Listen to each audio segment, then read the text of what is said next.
সিয়াম তার বাম পাশে দাঁড়িয়ে যাবে। আল্লাহ পাক রব্বুল আলামিনের সিয়াম তখন বলবে আমি হলাম সেই সিয়াম, যে সিয়াম তুমি দুনিয়ার জমিনে কষ্ট করে রেখেছিলে শুকনো সাদিক থেকে একদম সূর্য ডোবা পর্যন্ত, না খেয়েছিলে আল্লাহর হুকুম না পাওয়া পর্যন্ত, তুমি আল্লাহ পাক রব্বুল আলামিনের হুকুম না পাওয়া পর্যন্ত সিয়াম তুমি ছাড়ো না। ও পৃথিবীর মানুষ, পায়ের কাছে দাঁড়িয়ে থাকবে তার দুনিয়ার জীবনের সমস্ত ভালো আমল সুন্দর চেহারা নিয়ে দাঁড়িয়ে থাকবে। আর যে ব্যক্তি দুনিয়ার জমিনে কোরআন তিলাওয়াত করবে না, কোরআনের পথে জীবন পরিচালনা করবে না, যে ব্যক্তিটা পৃথিবীর জমিনে সালাত আদায় করবে না, সিয়াম পালন করবে না, যে ব্যক্তিটা জীবনে ভালো কাজ করবে না, আল্লাহ পাক রব্বুল আলামিনের হাবিব বললেন তার কবরের মাঝে যখন রোমান ফেরেশতা যাবে, যদি তাকে প্রশ্ন করা হবে, লিখিত রিটেন পরীক্ষা দেওয়ার জন্য তাকে বলা হবে, সে যদি লিখতে না পারে ফায়াদরিবু দারবাতান বিল হাদীদ, ওই ব্যক্তিকে হাতুড়ি দিয়ে 70 মান হাতুড়ি দিয়ে তার বাম কানের মধ্যে পিটাতে থাকবে। বলেন নাউজুবিল্লাহ। এই বিদুম জায়গায় খাওয়া যাবে, কে খাবেন? কেউ খাবেন না, জাহান্নাম কাহো করছেন না, মামা বাড়ি বলা না না, জুম্মার বিস্কুট,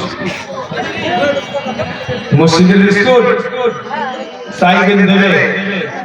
আল্লাহুম্মা সাল্লি আলা কয়া, আল্লাহুম্মা সাল্লি আলা, কি ঢাক আকিটা, তাই না?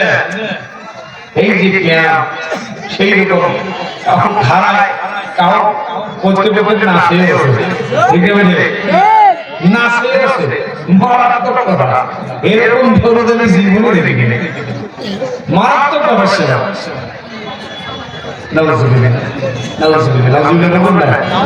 এই সমস্ত কাজ হরিডলিয়া কি করেছে? বিস্কুটের জেলাপি খেয়ে গেছে। জান্নাত কি বিস্কুটের জেলাপি মসজিদে জুম্মার বই হাত আগাতে দেবে আপনার? সম্ভব নয়।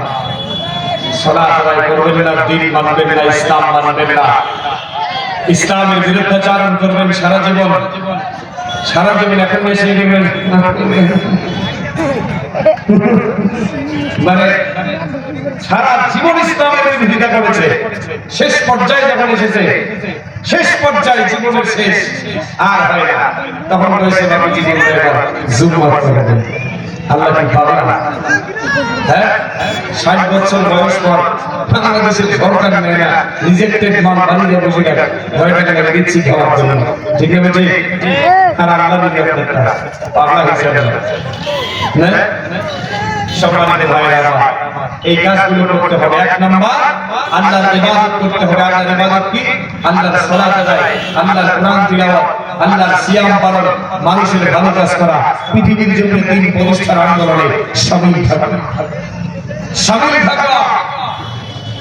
আমরা আজকে একটা জিনিস দেখেন, মারাত্মক ঘটনা, আমরা সৌহার্দ্য সম্প্রীতি ভ্রাতৃত্ববোধ ভালোবাসা বজায় রাখা হচ্ছে আল্লাহ তাআলার একটা ইবাদত, ঠিক আছে? সৌহার্দ্য সম্প্রীতি ভ্রাতৃত্ববোধ ভালোবাসা বজায় রাখলাম, সারা রাত পিঠের উপর দিয়ে পানি বর্ষণ হয়ে ওখানে বৃষ্টি হয়ে ওই গায়ের উপরে শরীরের উপরে কাপড় শুকিয়ে গেল, একটানা 15 দিন এভাবে কয়েকদিন 5-6 দিন আমি পাহাড় গেলাম কিছু ভাইদের বাসা, তাদের উপাসনালয়, আর সেই সমস্ত কুচক্রী মহল আমাদের মুসলমানকে পিটিয়ে হত্যা করল, ঠিক না? ঠিক। চট্টগ্রামে আমাদের মসজিদ ভাঙছে, মসজিদ ভাঙার জন্য বাধা দিতে গিয়ে তারা তাকে পিটিয়ে হত্যা করল।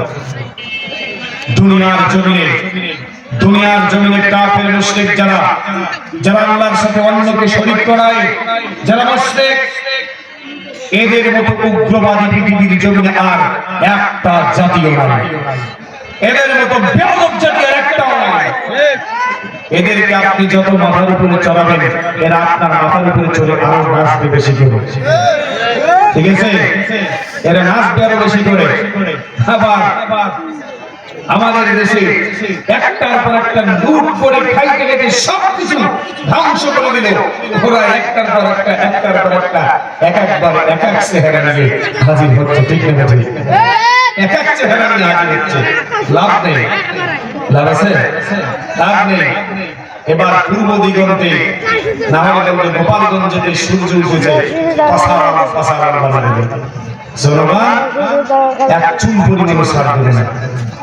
এখনো পর্যন্ত ভদ্র আছে, শান্ত আছে, সুস্থ মতো ভদ্র মতো থাকেন।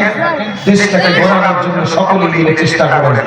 আল্লাহ যেন এই দেশটাকে একটা শান্তি শৃঙ্খলা এবং সুন্দর একটা রাষ্ট্র গঠন করার জন্য আমাদেরকে তৌফিক দান করেন। সকলে বলেন আল্লাহুম্মা আমিন। সম্মানিত উপস্থিতি, মাত্র 8 মিনিট আছে। 8 মিনিট আর একটা কথা বলে চলে যাব। আল্লাহ পাক রব্বুল আলামিন বলেন আল্লাহ তা'বুদু ইল্লা ইয়াহু ওয়া বিল ওয়ালিদাইনি ইহসানা। দ্বিতীয় নাম্বার হলো দুনিয়ার জমিনের মানুষ শুনে নাও, ওয়া বিল ওয়ালিদাইনি ইহসানা। পিতামাতার সাথে তোমাকে সৎ ব্যবহার করতে হবে। দুনিয়ার জমিনে পিতামাতার সাথে সৎ ব্যবহার। দুনিয়ার জমিনের মানুষ আমি আল্লাহ পাক রব্বুল আলামিন তোমাদেরকে জানিয়ে দিলাম, ওই পিতামাতার সাথে যদি অসৎ আচরণ করো আল্লাহ তাআলা তোমাদের জীবনের সমস্ত করে দেবে। বলেন নাউজুবিল্লাহ।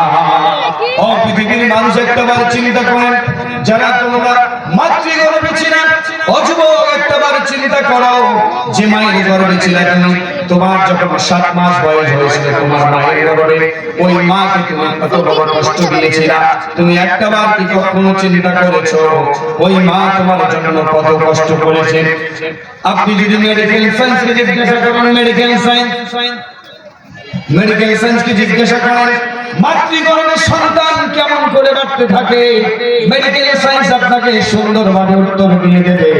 ও পৃথিবীর মানুষ শুনে নাও, যখন 7 মাস বয়স একটা সন্তান, তার 7 মাস বয়স হয়, 7 মাস যখন 7 মাস বয়স হয় মাতৃগর্ভে থাকে, ওই সময় 7 মাস বয়সে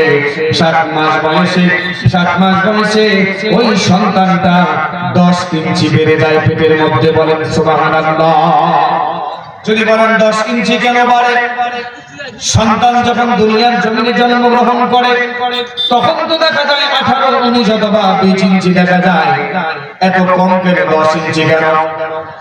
10 ইঞ্চি কেন? এই 18 ইঞ্চি তাহলে কোথা থেকে আসে?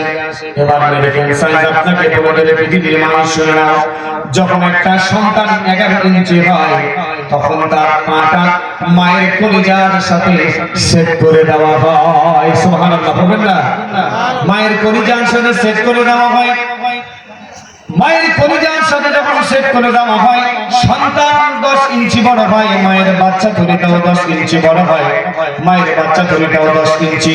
যখন পাটা কলিজার সাথে লাগিয়ে দেওয়া হয় তখন ওই সন্তানটা যখন 11 ইঞ্চি বড় হয়, মায়ের কলিজাটা তখন 1 ইঞ্চি কমে যায়, 1 ইঞ্চি কমে গিয়ে উপরের দিকে উঠে যায়। বলেন সুবহানাল্লাহ।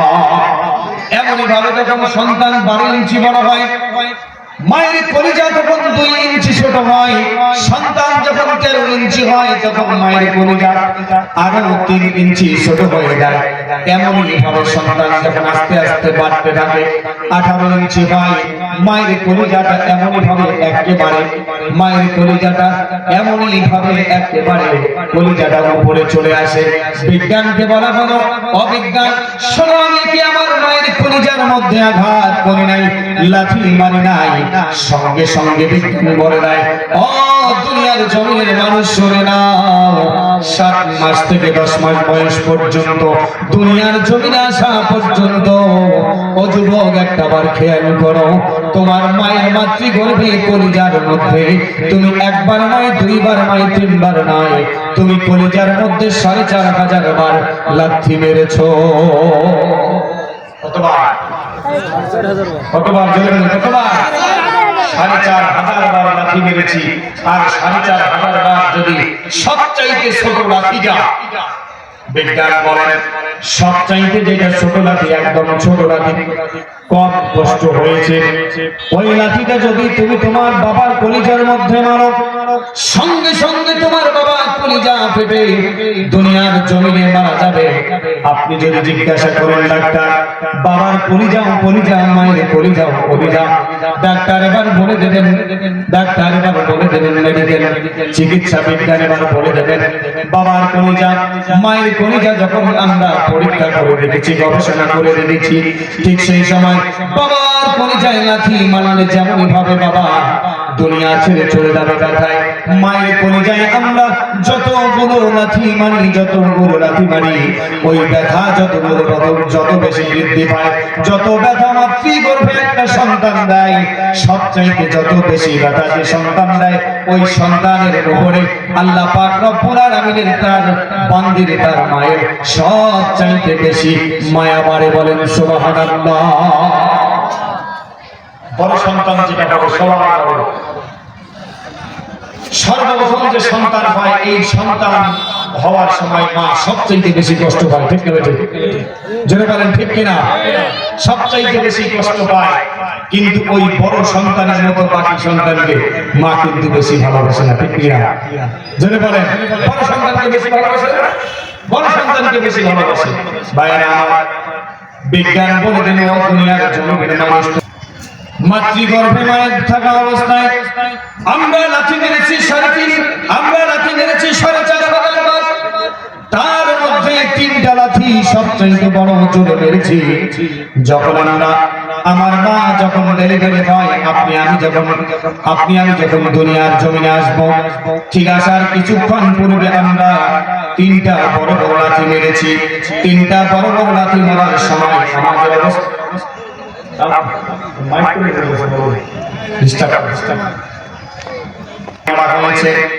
আর সেই 3টা বড় বড় লাঠির মধ্যে প্রথম লাঠি যখন মারা হলো, বলা হলো একটা কন্যা সন্তান, একটা কন্যা সন্তানকে যখন আপনি বিয়ে দেবেন, তার সন্তান যখন হবে, সবচেয়ে একটা লাঠি যখন আপনি মারবেন, কলিজা বরাবর সর্বপ্রথম একটা লাঠি মারা হয় মায়ের কলিজার যে পর্দাটা আছে, সেই পর্দাটার মধ্যে